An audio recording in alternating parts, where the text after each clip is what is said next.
Bueno, buenas tardes a todos. Me corresponde darles el tema de taquipnea transitoria del recién nacido, que con fines de equidad de género o ya un lenguaje incluyente, pues debería ser taquipnea transitoria de la persona recién nacida, o taquipnea de la persona o del recién nacido y recién nacida, ¿no? Bueno, fíjense que este tema es un tema muy interesante, muy apasionante. Realmente está dentro de los padecimientos más frecuentes en la neonatología y sobre todo empata con el contexto de salud neonatal que está reportado, donde se habla que las primeras 24 horas de vida y sobre todo la primera semana de vida es donde se encuentra la mayor mortalidad en recién nacidos, ¿no? Y una de las recomendaciones más importantes a nivel internacional, como lo ven en esta presentación, el primer punto y está resaltado en rojo, pues es tener la capacidad de asegurar la respiración, ¿no? Que es el principal problema de morbilidad en el recién nacido, ¿sí? Que ahora en este momento del COVID pues nos convierte en uno de nuestros grandes problemas, ya que el soporte respiratorio que se brinda al nacimiento y en estas entidades o enfermedades pues genera muchos aerosoles, ¿no? En esta lista que están viendo ustedes aquí está un poco cargada, pero la intención es que vean que la definición de taquipnea transitoria del recién nacido ha sufrido múltiples cambios considerables, especialmente desde 1981, donde el doctor Fanaro pues la menciona de esta forma, como un síndrome que suele presentarse después de un embarazo a término normal, ¿sí? Y en las subsecuentes definiciones ya se habla de cercano al término y así una serie de cambios, ¿no? Se hace una diferencia entre que no es infecciosa, que es una patología que se caracteriza por una respiración taquipneica y bueno, un sinfín de definiciones que no logran concretar en sí la caracterización de esta entidad nosológica. Entonces, en base a lo anterior y esto,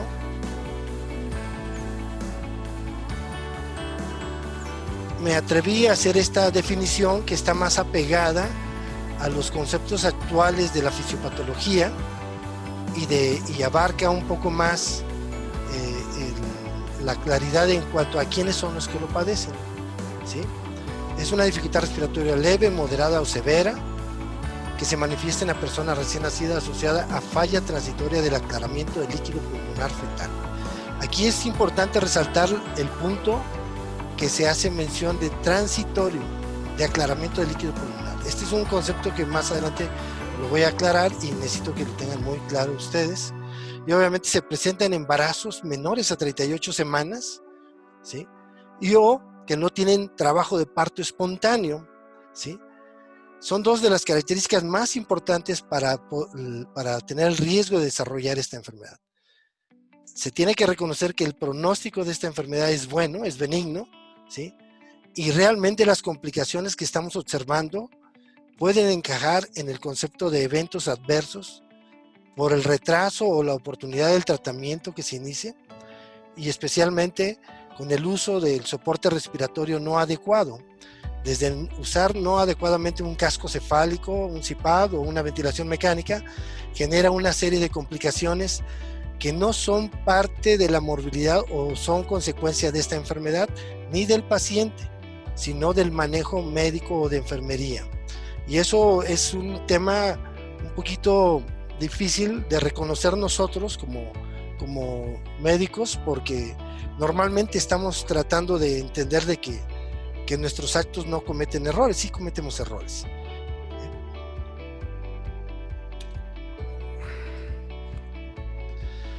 La clasificación internacional mundial de la salud que establece la CIE-10, pues viene catalogada como la P22.1 y está dentro del grupo de las causas de dificultad respiratoria del recién nacido, ¿sí? En este aspecto, englobando la P22 en general, la dificultad respiratoria en el recién nacido, la incidencia en Estados Unidos es del 11%, en Europa 5 al 7%, Canadá 6.5%, y en México este rango que ven es realmente una realidad, no es fuera de lo esperado, pero vamos ahorita a ver por qué estamos en esta situación, ¿sí? Es muy alta la incidencia de dificultad respiratoria en el recién nacido, ¿sí?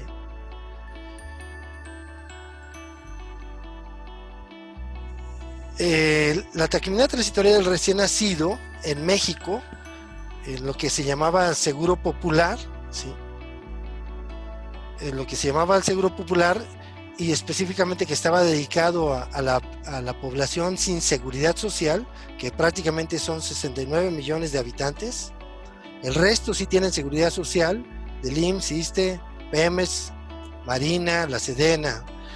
Quitando a toda la población que tiene seguridad social y quedándonos solamente con aquella que no tiene ninguna seguridad social, había un programa que es el programa Seguro Médico Siglo XXI, en el cual se brindaba la cobertura a todos los menores de 5 años, y en este caso, cada año, desde el 2009 hasta el 2018, pues se registraba la población infantil menor de 5 años, y estas son las cifras en blanco, y lo que ven la curva esta anaranjada y en números negritos son los únicos que eran atendidos cada año por alguna enfermedad en un hospital.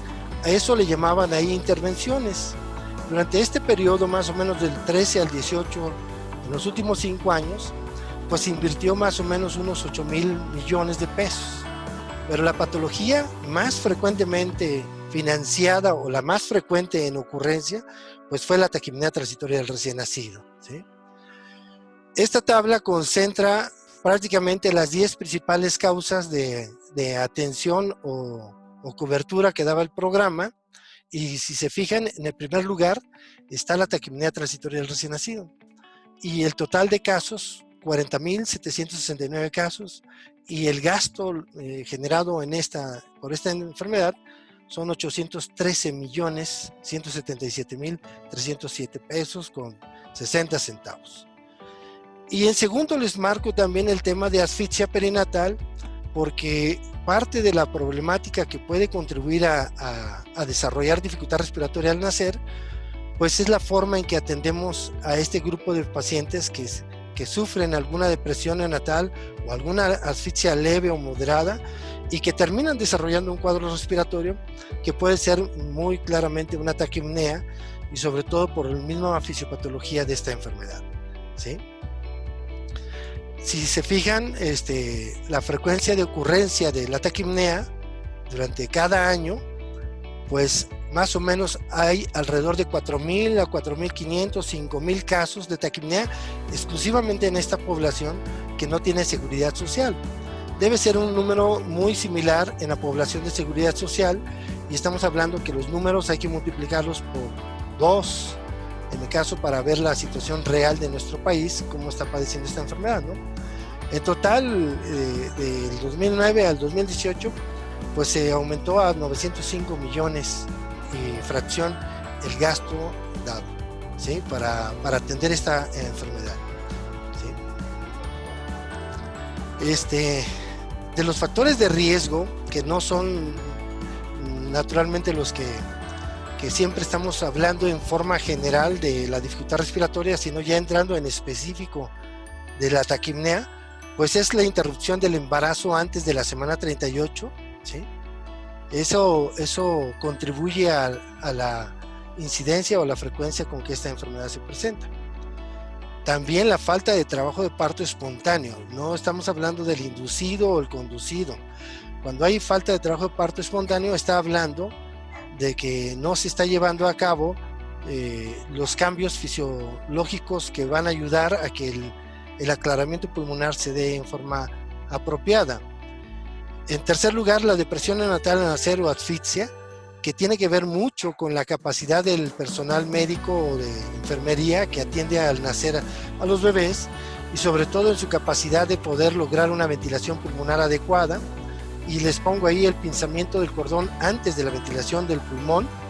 Esto genera una serie de cambios hemodinámicos y respiratorios que van a contribuir a una falla en el aclaramiento pulmonar, ¿sí? como cuarta causa, que también hay que empezarla a registrar, pues también es la falla de nuestra reanimación.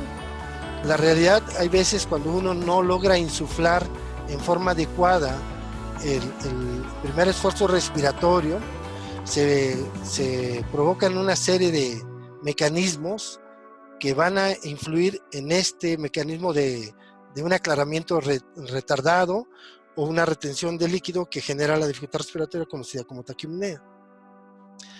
Y en quinto lugar, pues la morbilidad materna, ¿no? Y esto de la morbilidad materna es por dos razones. Una es porque influye en el nacimiento anticipado de los bebés y también altera la mecánica de la transición cardiopulmonar y esto hace que la frecuencia de la taquipnea sea más observada en estas enfermedades, sobre todo la diabetes, la hipertensión arterial sistémica, la preeclampsia, los desprendimientos de placenta, que son los más asociados a esto. Obviamente, en este grupo de pacientes, como conllevan ya una morbilidad de por sí, una comorbilidad por la enfermedad materna, pues también suele ocurrir que se prolonga la transición cardiovascular y hace que los cuadros clínicos de la taquipnea sean más prolongados, más allá de una semana, a veces hasta que ocurre la transición fisiológica de los cambios de presión entre la tercera y cuarta semana de vida, ¿sí?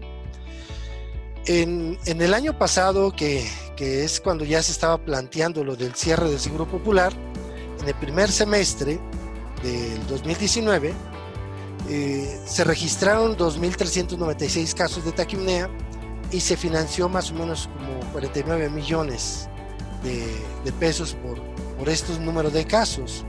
Pero está en pequeño las letras de abajo, pero esto es reportado por 354 unidades médicas. Fíjense que haciendo un ejercicio de cálculos de equipar de blenders a todas estas 354 unidades y equipar de unidades de térmicas para soporte respiratorio invasivo, como las que tenemos, que traen graduado el número de temperatura, pues más o menos costaría, con 2 equipos completos de blenders y 2 unidades, costaría más o menos 50 millones de pesos. Y equipar con más de 100,000 equipos de CPAP que les dieran suficiente cobertura a estos pacientes, a todos los 354 unidades, se gastarían como 2,5 millones. Realmente al año, la inversión para atender en forma adecuada y equipada serían más o menos como unos 52 millones, lo que significa que hay recursos como para tener una infraestructura adecuada en todas las unidades médicas a nivel nacional, ¿sí? Obviamente estas primeras 10 causas de enfermedades en las que está la taquipnea, en tercer lugar, en segundo está la asfixia, ¿sí? Pues implica el 57% del gasto que ejercía este programa. Este programa más o menos por año tenía alrededor de 2,000 millones, ¿sí? Estamos hablando de que estas 10 enfermedades consumían alrededor de 1,000 millones al año, ¿no? Y las principales que consumían pues están en las 3 primeras, está la taquipnea, ¿sí? La asfixia... Doctor, ¿Perdón? que me interrumpa. Dicen algunos compañeros que si los puede aceptar en la clase, por favor. Ya admití a Andrea, a alguien más. Ya, Ajá. ¿sí? Va. Gracias. Apareciendo los voy admitiendo, ¿sí? Gracias. La asfixia al nacimiento también, que les muestro la gráfica del 2009 al 2018. La realidad, esta entidad, si la sumamos a la taquipnea, porque son causas de dificultad respiratoria al nacer, y hay veces se empalma una patología con la otra, pues en conjunto las dos enfermedades, asfixia y taquipnea, que pueden contribuir a la dificultad respiratoria o a la necesidad de soporte respiratorio de esta naturaleza, son como 2,300 millones, 2,400 millones, pero la incidencia, estamos hablando de que cada año están hablando de 10,000 casos de pacientes que sufren taquipnea o asfixia al nacer y que van a requerir en su gran mayoría soporte respiratorio inmediato, ¿sí? Bueno, vamos a entrar a lo que es la fisiopatología. Los cambios pulmonares que ocurren al nacer, la realidad es un proceso que inicia antes del propio trabajo de parto, ¿no? Obviamente el trabajo de parto en este caso sí juega un papel muy relevante en mucho de lo que tiene que ver en la secreción de catecolaminas, en la producción de surfactante y a la secreción de surfactante, y obviamente esto es muy valioso, por eso el requisito de que sea el trabajo de parto espontáneo, ¿no? Porque está hablando de la madurez fisiológica para la transición pulmonar. Otro elemento importante de esta fisiopatología es el estiramiento alveolar, o más bien la ventilación pulmonar, ¿no? Esta ventilación pulmonar, hay una pregunta: ¿qué ocurre primero? Si ocurre primero la ventilación, o qué es o el aclaramiento, o qué es la expulsión. Nos vamos a dar cuenta que la ventilación es lo primero que debe ocurrir, porque la presión hidrostática que se genera con la presión pulmonar ayuda a la reabsorción del líquido pulmonar a través de las presiones que se generan en el epitelio alveolar, ¿sí? Entonces, aquí el tema central es las dificultades que tenemos en el aclaramiento del líquido pulmonar fetal, y que comienza antes del nacimiento, aumenta con el trabajo de parto y se debe completar principalmente en las 2 primeras horas de vida, ¿sí? El aclaramiento del pulmón fetal, obviamente durante el trabajo de parto espontáneo e inmediatamente después al nacer, tiende a ocurrir por un cambio del epitelio respiratorio, que este cambio ocurre de una secreción activa de líquido que hace que se mantenga el líquido dentro del pulmón a través de una bomba, que es la bomba de cloro, y eso hace que se mantenga el líquido. Cuando van a nacer al final del embarazo y en el trabajo de parto, se invierte este tipo de mecanismo e empieza a hacer una absorción de líquido activo, y se activan las bombas de cloro que llevan el líquido al intersticio, ¿sí? Pero es un mecanismo conjunto desencadenado por las catecolaminas y hasta por la hormona tiroidea. Juega un papel importante el cortisol, y hay una estimulación agonista beta receptora que también promueve esta reabsorción a través de los epitelios, ¿sí? Entonces vemos que en la actualidad hacer estudios de investigación en humanos, pues bueno, es un tema muy difícil y que no está permitido porque viola muchos principios de derechos humanos, o violación de investigación en humanos, ¿no? Entonces los modelos animales están sirviendo mucho para comprender esto que estamos hablando, y especialmente los modelos que se han hecho en conejo, donde se ha demostrado que las vías respiratorias se elimina el líquido postnatal por aumentos del gradiente de presión transepitelial durante la inspiración. Entonces aquí un papel importante es cuando se logra que el recién nacido, al momento de nacer, su primera inspiración es la que va a provocar un gradiente de presión que va a contribuir al aclaramiento de este pulmón en una gran cantidad, para desviar hacia la microcirculación pulmonar y a los vasos linfáticos, ¿no? Dice, el aclaramiento efectivo del líquido pulmonar fetal disminuye la resistencia vascular pulmonar y aumenta el volumen del líquido intravascular, y contribuye al volumen plasmático durante las primeras horas de edad. Realmente este tema, cuando estamos hablando aquí, debería primero ocurrir el esfuerzo respiratorio y después debería ocurrir el pinzamiento del cordón.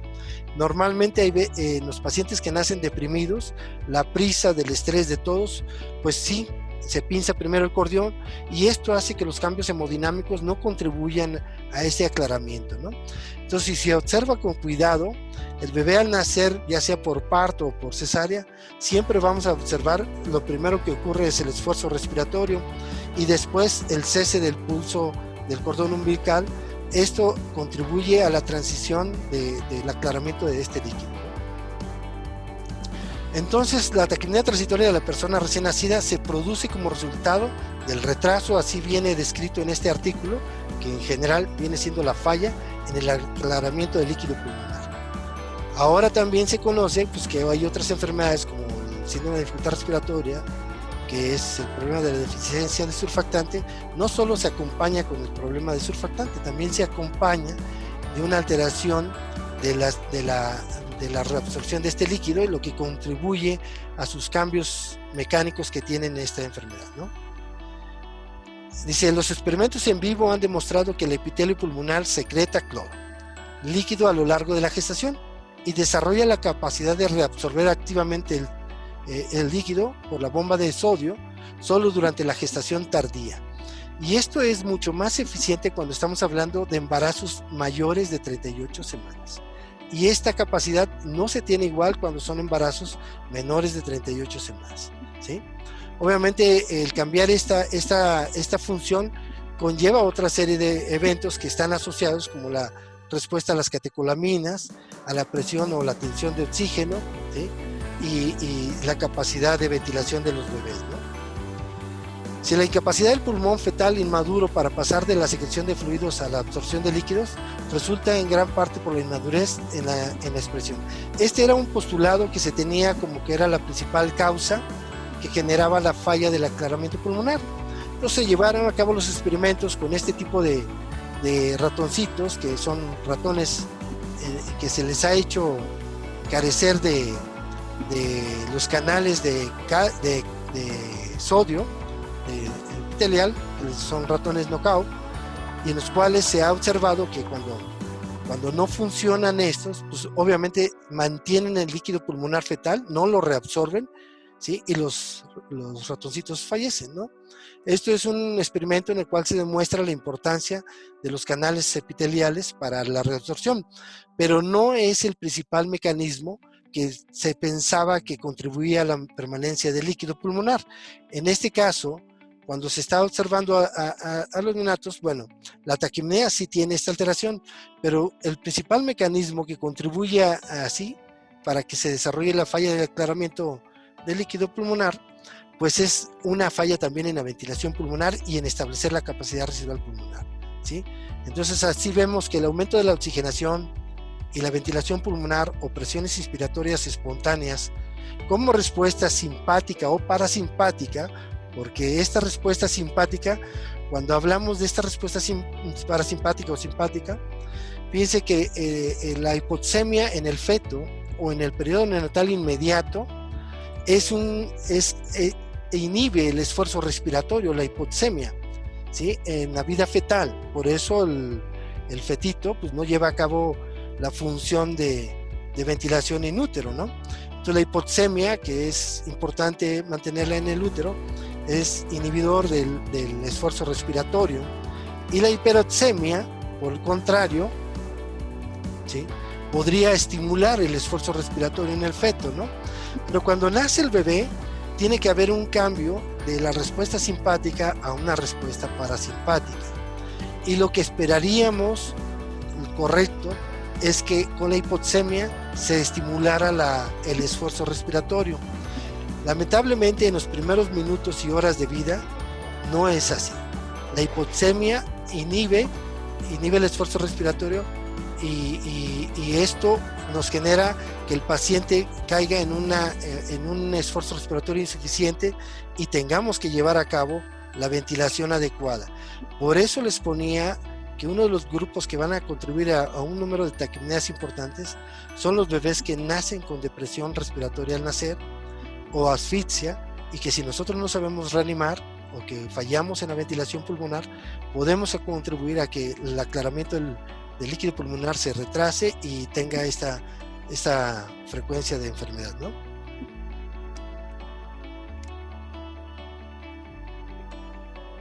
Bueno, en cuanto al diagnóstico, obviamente esta es una enfermedad que no hay una prueba de oro, no hay un estudio que nos pueda decir es esto.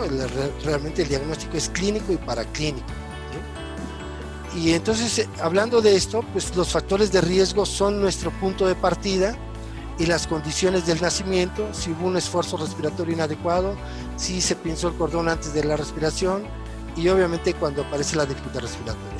El Silverman nos sirve para valorar la severidad, ¿sí? Y dependiendo de esto, un punto muy importante es saber manejar desde el punto de vista de soporte respiratorio esta enfermedad. Se debe asegurar la oxigenación, ¿sí? Y que tenga una oxigenación no más del 95% y no menos del 90%. Cuando se empieza a provocar hiperoxemias, la hiperoxemia en el periodo neonatal inmediato juega un papel inhibitorio del esfuerzo respiratorio y también nos puede contribuir a falla del esfuerzo respiratorio en las subsecuentes horas o minutos y nos puede provocar una falla en el aclaramiento del líquido pulmonar. En los casos de moderado y severo no debe haber duda, debe apoyarse desde el punto de vista con CPAP de burbujas o la ventilación mecánica. Hay veces uno tiene que comprender que no todo el mundo está capacitado para el CPAP y algunos lugares tienen solamente ventilación mecánica o no tienen ni estas dos y solamente cuentan con casco cefálico, puntas nasales y cosas así, ¿no? En el diagnóstico es bien importante tener claro qué es dificultad respiratoria. Todo el mundo dice como si equivale Silverman a diagnóstico de dificultad respiratoria. No es así. La dificultad respiratoria tiene que tener 2 o más de los signos que están ahí enumerados en amarillo, que es un aumento del esfuerzo de los músculos accesorios del tórax o diafragmático, ¿sí? El aumento de la frecuencia respiratoria, la cianosis central, que puede ser de mucosas generalizada o palidez generalizada, son equivalentes, y el quejido. Para hablar de dificultad respiratoria tiene que haber 2 de estos elementos o más, ¿sí? Y el Silverman ya valora la severidad de la dificultad, ¿sí?, respiratoria, y como vemos ahí dice, el aumento de la frecuencia respiratoria o quejido sin ningún otro signo no es dificultad respiratoria. Puede ser generado por aumento de la temperatura, una fiebre o hipotermia, puede ser un paciente infectado, puede ser un paciente con acidosis, puede ser una hipoglucemia, ¿sí? Entonces no necesariamente el aumento de la frecuencia respiratoria nos da una dificultad respiratoria. Por eso son 2 o más de los signos que les mencionaba, ¿no? Y obviamente también cuando hablamos de respiración taquipneica, no necesariamente estamos hablando de esta enfermedad. Puede ser un paciente con acidosis y está respirando rápido y superficial y lo que tiene es una acidosis, ¿no? O lo que tiene es una fiebre o una hipoglucemia. Y entonces la respiración taquipneica simplemente es rápida y superficial y es mayor de 60 en neonato, ¿no? La respiración polipneica es una respiración profunda y no necesariamente tiene que ser mayor de 60, puede ser hasta normal, y eso es la que se observa más comúnmente en el SDR, ¿no? En cuanto al laboratorio, obviamente desde el punto de vista médico y de tratamiento con calidad, pues todos debemos tener por lo menos una gasometría arterializada y tenemos que ver cómo está la oxigenación del paciente y si tiene una acidosis respiratoria o mixta, que es lo más común que puede ocurrir con él. Pero como no siempre vienen solo las cosas, hay que también ver si no viene una respuesta inflamatoria sistémica por una infección concomitante o si fue un paciente asfixiado que se asoció también a una acidosis metabólica, y entonces hay que diferenciarlo. Entonces no necesariamente la gasometría solo, sino a veces se requiere también pedir una biometría hemática, ¿no? La radiografía es la clásica radiografía que no ha cambiado. Hay un dato bien importante, hay muchos que están catalogando como aumento de volumen el 9 espacios intercostales, pero cuando vamos y revisamos libros de radiología, para hablar de aumento de volumen pulmonar, pues son 11 espacios intercostales. Este es un tema que sería bueno que se revisara, porque normalmente con 9 ya estamos catalogando hasta bajar el CPAP, bajar presiones y cosas así, cuando en el neonato 11 espacios para arriba es atrapamiento de aire, ¿no? El abatimiento de diafragmas, la imagen de corazón peludo y el reforzamiento de las cisuras, que son muy características de esta enfermedad, ¿no? En el 2010, 2011, aquí un dato importante que les quería mencionar, hablando de este tema, es que la estancia hospitalaria también se ve influida por el manejo que hacemos nosotros de la taquipnea. Entonces, las días de estancia que se tenían en ese entonces, teníamos alrededor de 5 días de estancia o 6 días de estancia, y teníamos un poquito de dificultades porque todavía no se aceptaba que en el alojamiento conjunto, sobre todo en Auxirén 3, se manejaran CPAP y esto, ¿no? Se hicieron unas adecuaciones y obviamente esto cambió, ¿no? Y viendo la estadística de aquel entonces, que la voy a tratar de actualizar para temas recientes, la taquipnea transitoria del recién nacido era la 6ª causa de diagnóstico en alojamiento conjunto. ¿Por qué se los pongo? Porque hay veces suben los bebés a piso y resulta que encontramos un bebé con dificultad respiratoria, ¿no? Y el cuadro clínico pues, es una taquipnea transitoria del recién nacido, ¿no? En Auxirén, obviamente ahí ya con un mayor de cuidado, pues ya son pacientes que pasan directamente ya hasta con la sospecha de taquipnea y se vuelve el 4º lugar el diagnóstico, ¿no? Y el alojamiento conjunto y el Auxirén 3 o TIM, que actualmente se llama TIM, pues esta enfermedad es muy común. Y en la actualidad, desde ese entonces hasta la fecha, pues el CPAP es una de las herramientas que se utiliza con mucha facilidad ahí y tenemos muy pocas complicaciones con el uso de esto.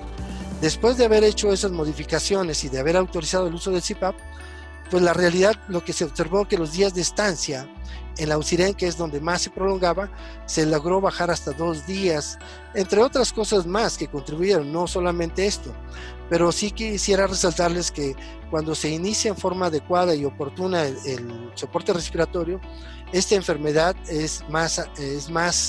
se resuelve más pronto, ¿no? Si se retarda y eso, realmente hay posibilidades de complicarse y resultar en otros problemas, ¿no? El diagnóstico diferencial, pues el principal que tenemos es en amarillo, es una entidad nosológica que en el instituto se ha acuñado este término de síndrome de adaptación pulmonar o prolongación del periodo de transición, que es una dificultad respiratoria mucho más leve que la taquipnea. La radiografía es normal, se resuelve en menos de 24 horas, no tiene acidosis, no tiene una leve hipoxemia que con un poco de oxígeno se recupera, ¿no? Es un término que nos ha generado un número de casos que los han confundido con taquipnea y realmente son prolongaciones del periodo de transición, ¿sí? Diagnóstico diferencial con síndrome de dificultad respiratoria, que es bien importante tener en cuenta que hay una relación directamente inversamente proporcional. A menor edad, más alto en menor edad gestacional, más alta la frecuencia de SDR, ¿no? Entonces, el SDR debe verse con mayor frecuencia en menores de 32 semanas, ¿no? La neumonía, este diagnóstico diferencial, siempre hay que buscar los factores de riesgo, ¿no? No podemos buscar una neumonía, que siempre tratamos de buscarla, pero sin factores de riesgo. Si no hay una corio, si no hay una ruptura prolongada, si no hay una respuesta inflamatoria materna o en el bebé, pues las imágenes radiológicas pueden ser muchas otras cosas, incluyendo una taquipnea, ¿no? El SAMPS, bueno, es un cuadro muy claro desde el nacimiento, la presencia de meconio, dificultades en la reanimación y el tipo de imágenes radiológicas son muy distintas.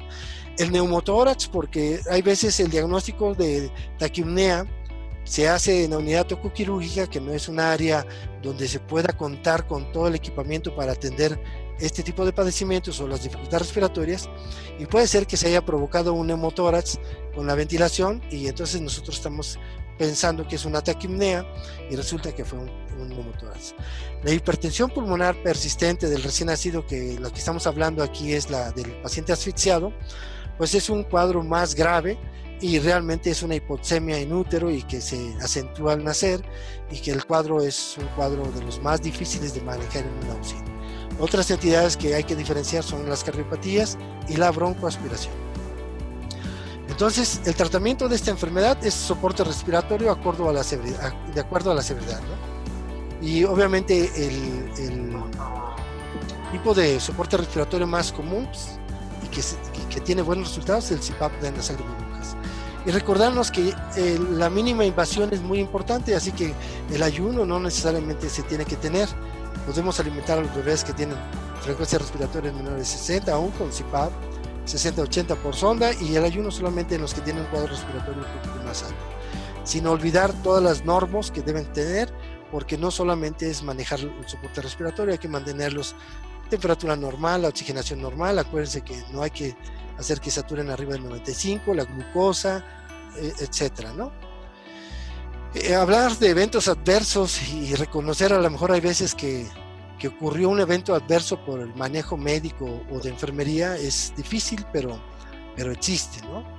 Y el síndrome de fuga aérea, como parte del manejo del CPAP o de la ventilación mecánica o de la ventilación presión positiva al nacer, siempre hay que tenerlo en cuenta, ¿no?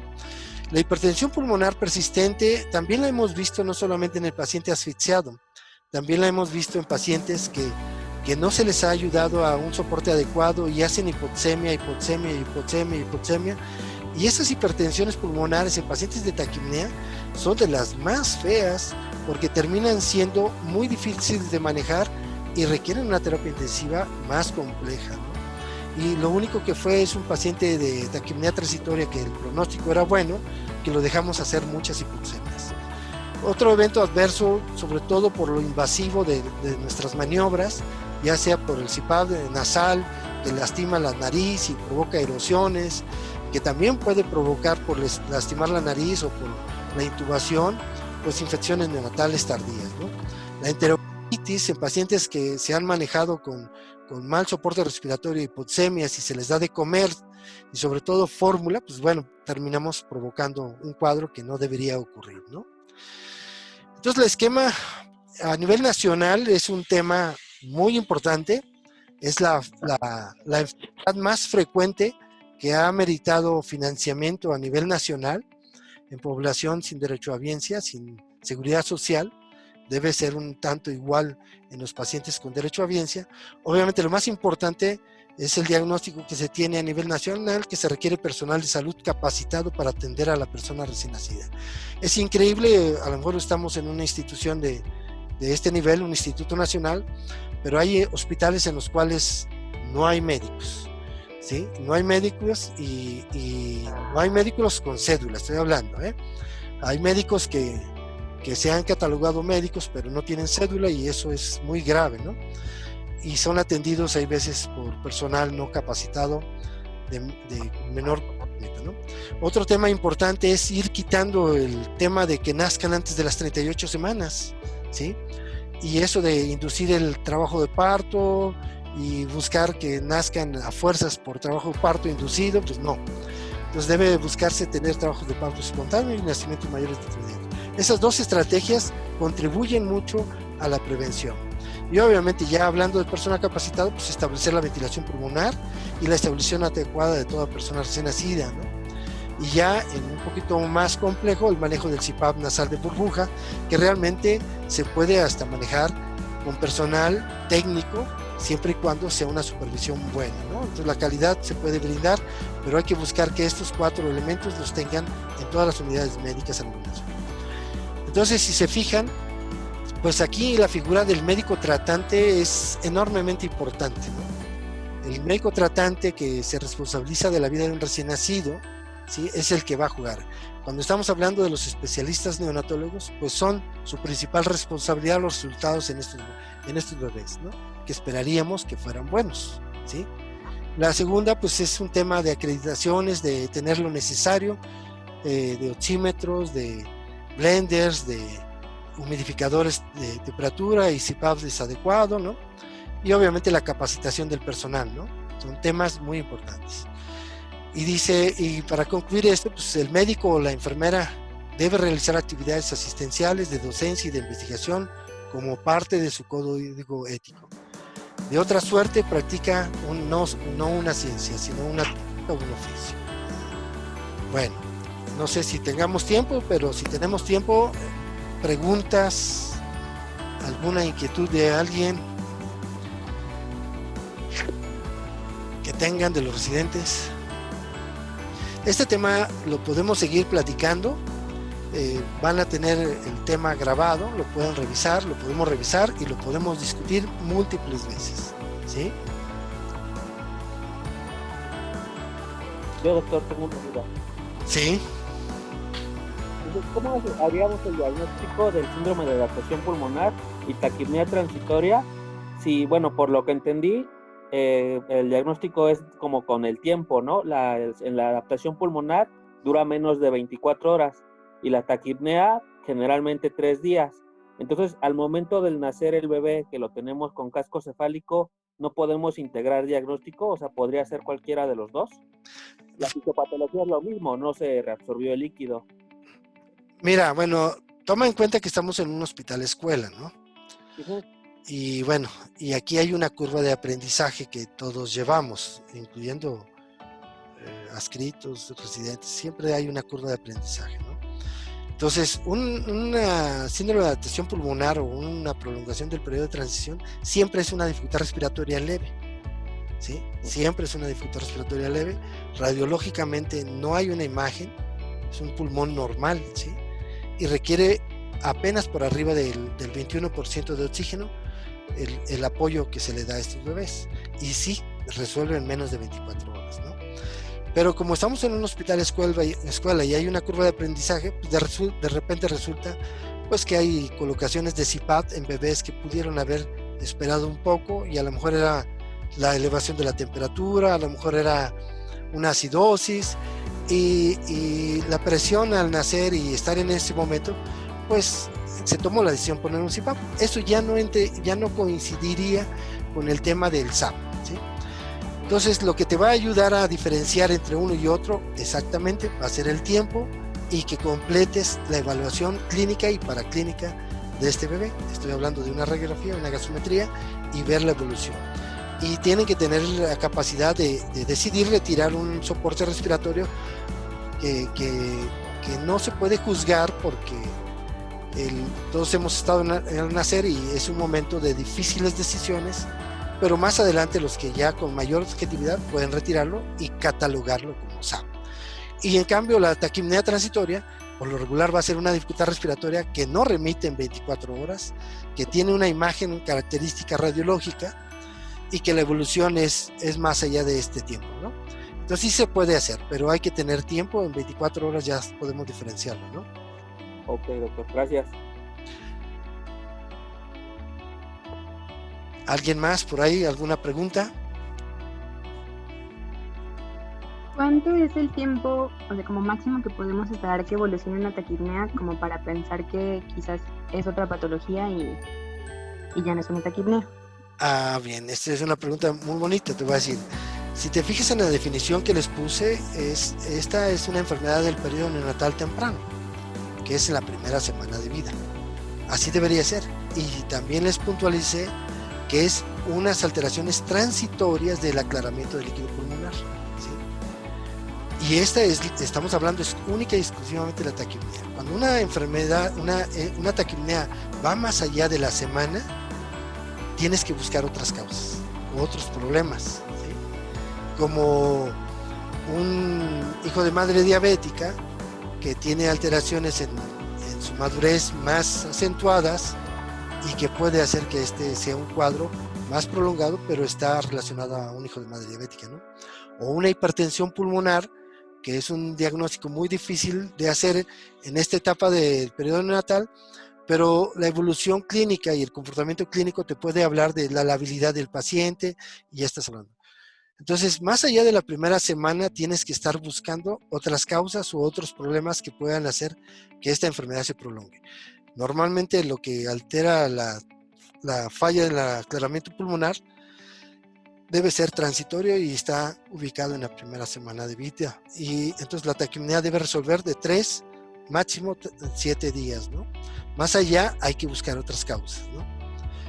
¿Sí? Okay. Y a veces sucede que ves un paciente que está igual con taquipnea, dificultad respiratoria, que no es como tan severa, y la radiografía de tórax realmente no es como que muy concluyente, o sea, entre que da la apariencia de que quizá tiene cisuritis, pero tampoco tiene tantos espacios intercostales, entonces como que queda la duda. ¿Es correcto ahí manejarlo como solo de acuerdo a los síntomas del niño sin tener tal cual un diagnóstico? Fíjate que, bueno, hay que tomar siempre en cuenta que también lo que nosotros hacemos puede alterar esto. Cuando ustedes dejan que un bebé esté oxigenando 98, 99, 100%, ¿sí? Estamos provocando una transición cardiopulmonar alterada y generamos dependencia al oxígeno. Entonces aquí es un tema de tener la finura de saber llevar a cabo el soporte respiratorio de los bebés con taquipnea, de no excederse en la oxigenación, de retirar adecuadamente y oportunamente el oxígeno y no alargar estos cuadros. Cuando te enfrentas a un cuadro así que no es muy claro, ¿sí? O es una patologías que están asociadas como las que mencionábamos, o es también nuestra intervención que hay que saberla ir retirando en forma adecuada. No es sencillo esto, el tiempo y la práctica de estar ejerciendo la neonatología te va ayudando a tomar decisiones de quitar rápidamente un soporte respiratorio, porque prolongarlo puede alterarnos nuestro cuadro clínico y nos confunde, ¿sí? Pero la taquipnea transitoria del recién nacido, la realidad es que es la imagen radiológica, ¿sí? Y su evolución hacia las soluciones de 3 a 7 días. Entonces tenemos que quitar todos esos ruidos que nos pueden hacer confundir, ¿sí? Entonces, efectivamente, hay veces nos falta claridad en el diagnóstico y nos confunden porque desconocemos que el oxígeno es una droga y que también genera dependencia y que también genera que el bebé tenga más dificultades de la transición cardiopulmonar cuando lo sobreoxigenamos o lo sometemos a hipoxias o cosas de esa naturaleza. Entonces la vigilancia de un médico que ve en forma continua desde que nace hasta que se resuelve la enfermedad, esa es la importancia del médico tratante, el que conoce el bebé de principio a fin. Cuando no se conoce y intervienen varios, puede ser que se genere más esta confusión que estás mencionando, ¿sí? De acuerdo, gracias. ¿Alguien más?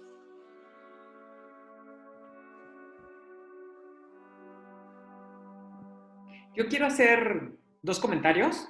Sí. Si me permites, Omar. Sí. Cuando la persona que describió la taquipnea transitoria del recién nacido es María Elena Avery. Uh-huh. Y cuando ella describió el cuadro en el artículo donde publica lo que es la taquipnea transitoria del recién nacido, en esa época ella hablaba de características clínicas muy específicas. Poca o nada dificultad respiratoria y frecuencias respiratorias que podían sobrepasar los 100 por minuto y poco requerimiento de oxígeno. Eso fue cuando se describió la enfermedad. Pero una cosa que les ha platicado el doctor Peralta es muy importante y es que se puede complicar. Y una de las complicaciones que veíamos mucho en la época que éramos residentes, el doctor Peralta y yo, era la hipertensión pulmonar. En todos los niños que entraban en esa época entraban a Usirena, ahí en el primer piso esos bebés. Pues complicaban horrible con hipertensión pulmonar.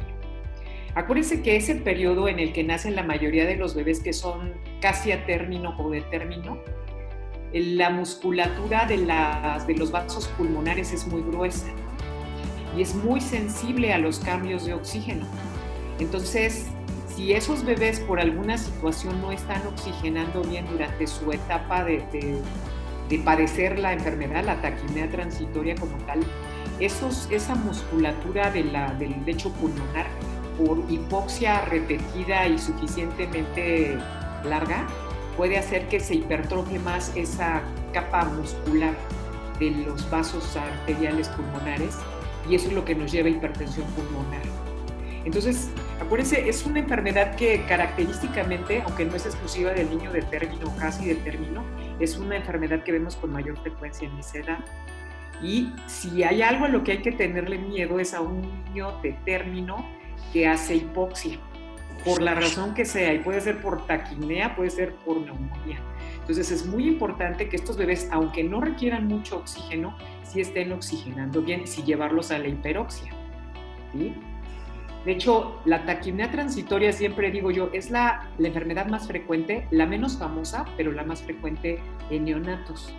Porque se hizo famoso el SDR porque se murió el hijo de Kennedy por SDR, ¿no? En algún momento uno de sus hijos fue prematuro, pero la que deberíamos dominar como patología pulmonar por excelencia, porque es lo que más van a ver ustedes cuando se vayan como neonatólogos, es la taquipnea transitoria. Y el neonatólogo como que tiene que saber manejarla perfectamente, porque no se vale que se nos compliquen las taquipneas. Eso es muy importante, ¿no? Entonces, acuérdense de eso. Y más allá, hubo un caso, ¿te acuerdas, Omar, de los primeros que salieron con COVID positivo en la TIM? Sí. Justo, ya viendo la retrospectiva, el doctor Peralta me comentaba, ese niño aparentemente había estado en la TIM con CIPAP, ya llevaba 9 días y seguía con taquipnea. Sí. Después salió el resultado positivo para COVID, ¿no? Sí. Otra cosa que he visto yo como confundida y que hay que tener siempre cuidado con la taquipnea son las coartaciones de aorta. La coartación de aorta es de las cardiopatías más frecuentes y de las menos detectadas. Y a veces esa no la vamos a detectar por el tamiz cardíaco. Entonces, cerciórense de palpar pulsos, de estar bien oxigenados esos bebés y nunca dejar de contemplar que puede haber un problema subyacente. Y la otra, la neumonía neonatal es la gran simuladora de imágenes pulmonares. Entonces siempre vean el contexto del bebé que están manejando, porque una taquipnea, algo que parece taquipnea de inicio puede ser una neumonía si no nos fijamos en los antecedentes o en la evolución del bebé. Entonces, ojo con eso también es muy importante, ¿no? no vayamos a perder la oportunidad de manejar a un paciente por eso. Y no crean que porque es pretérmino no tiene taquipnea y que todo es SDR. Igual que en el niño de término, el grueso, aunque luego nosotros los interpretamos todos como SDR si les ponemos a un montón surfactante, el grueso de la patología pulmonar neonatal en cualquier edad gestacional, de todas maneras hay que considerarla siempre es la taquipnea transitoria. Entonces hay que entenderla bien, hay que entenderla muy bien. Y la última, cuando estaba yo en UCIREN, una de las imágenes de los diagnósticos radiológicos más frecuentes era neumonía basal derecha. En esencia, los neonatos, cuando lo vemos en radiología, no son personas que consoliden. No es normal que veamos una consolidación por neumonía en neonato. Normalmente una neumonía abarca todos los pulmones en los neonatos.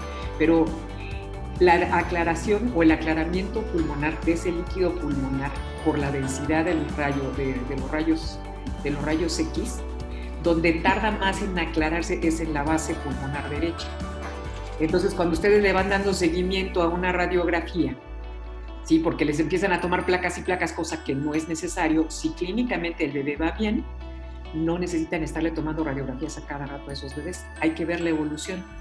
Pero si ustedes van viendo en las radiografías, le van dando seguimiento a la taquipnea, llega un momento en que pueden ver que la base derecha se ve más densa en imagen que el resto del pulmón. Es solo el proceso de aclaramiento pulmonar y por eso se ve más densa esa zona, porque es donde hay más densidad pulmonar justamente. Mucho ojo con eso, porque varias veces, aunque clínicamente el bebé iba bien, iba mejorando y le estábamos bajando el CPAP, de repente tomaba una placa de control por lo que fuera y veían esa imagen y empezaban a diagnosticar neumonía. Acuérdense cómo se va aclarando el líquido pulmonar, porque no es raro que en una secuencia de radiografías de taquipnea de repente vean más reforzada la base derecha y la confundan con una neumonía, cuando clínicamente todo va bien. No, perfectamente, claro que sí. Fíjate que bueno que reforzaste esto de la hipertensión pulmonar, porque es una tragedia y bueno, todos los que nos ha tocado manejar hipertensión pulmonar es muy grave que se nos haya complicado una taquipnea en algo así, ¿no? Y sí, fíjense que una de las partes más importantes es la entrega de pacientes, y yo creo que aquí la comunicación ayudaría a que se tuvieran los mejores resultados y evitar los sesgos, como lo que está comentando la doctora Coronado, que es la coartación, la hipertensión, la neumonía, que si no lo pensamos y no los buscamos, pues bueno, resulta que complican esta enfermedad que no debería complicarse, ¿no? Bueno, gracias, Ale, la realidad reforzó esto. ¿Alguna pregunta más de los demás? ¿Alguien quiere preguntar algo? Dylan. Bueno. No, doctor. ¿Qué tal, doctor? Dylan, parece que ya no hay más ya, preguntas.